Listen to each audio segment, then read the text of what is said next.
NBA compound, the NBA campus, the NBA bubble, and that's the broadcast compound. An amazing group of technicians, production people, technical people. What they did to set this up, we salute them in every possible way. Bravo to all our colleagues. Absolutely historic what they were able to pull off. Crowder gets a look from the left side, and Jake Crowder off to an excellent start.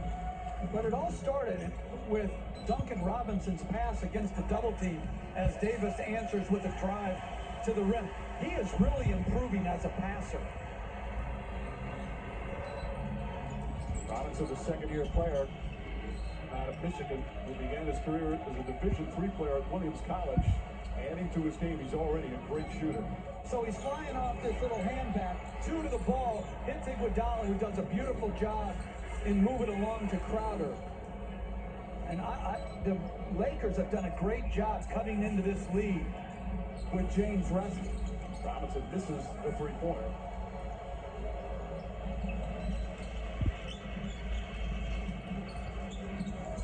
Caldwell Pope not expecting it, gets Robinson up in the air, draws the foul. Robinson bannered himself. And Kentavious Caldwell Pope, who's got 8 points to lead the Lakers early, he'll shoot a couple of free throws. Coach, you talked about it, a gutsy call by Frank Vogel, taking out LeBron James with all the momentum going towards the Miami Heat as Caldwell Pope gets Duncan Robinson in the air, gets the contact. But I think it's easier to do it in game one as opposed to later on in the series.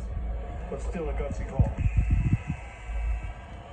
For us, it's the opportunity to play for a championship. You have to be locked in. 4-3 in the way. Oh, it's good. I want those shots. I want the big time plays. It's a tradition here, and that's all it's about.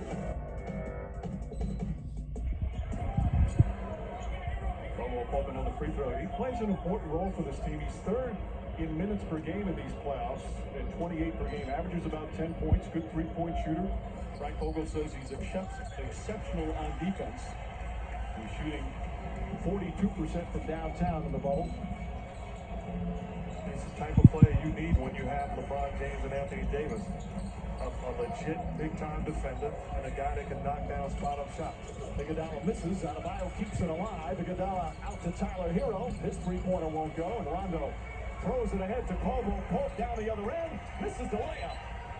And Robinson the rebound. Terrific pass from Rondo, but they're unable to finish it.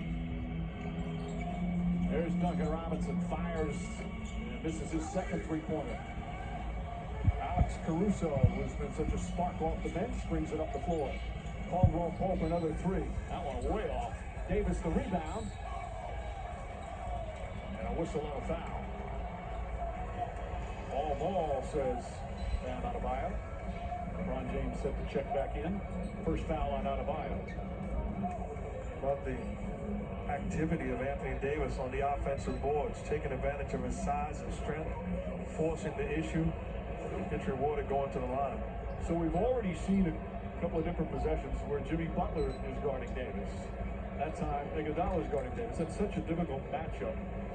As a coach, when you match with bigger guys or make them match against you at the other end? Well, in that case, Mike, Adebayo is Davis' primary cover right now, but in transition, they were cross-matched. Davis does a great job of leaking out early and making smaller players defend him in transition.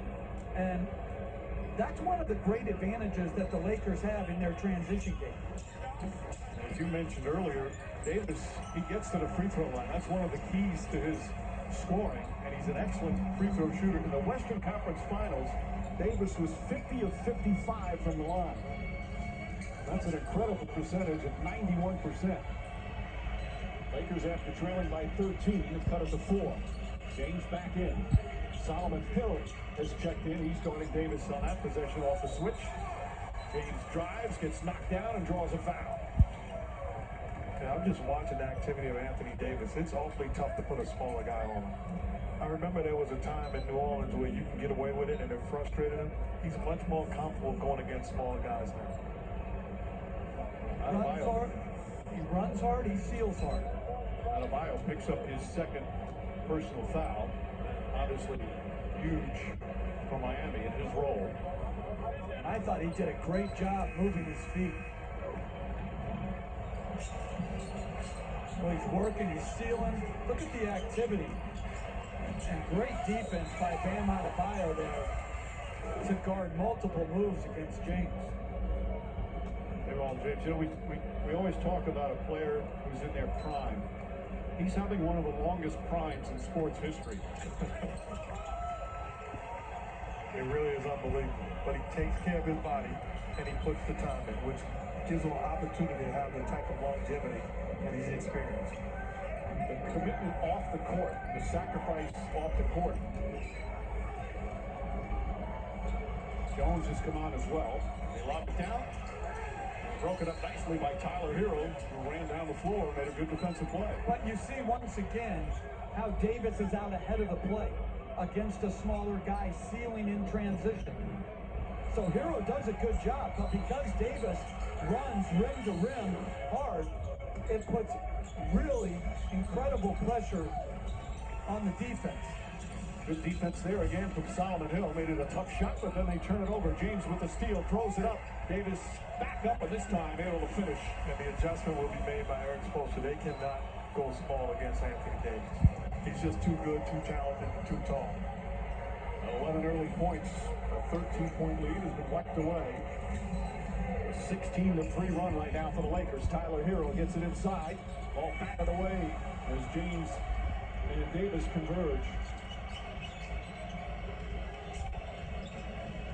So Derek Jones and Solomon Hill, two players who have seen sporadic playing time in these playoffs, especially Hill getting some important minutes here in game one of the finals.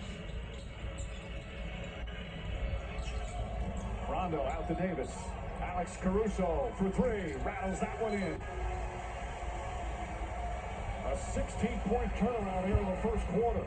Tyler Hero comes up short. And that will open or end the first period.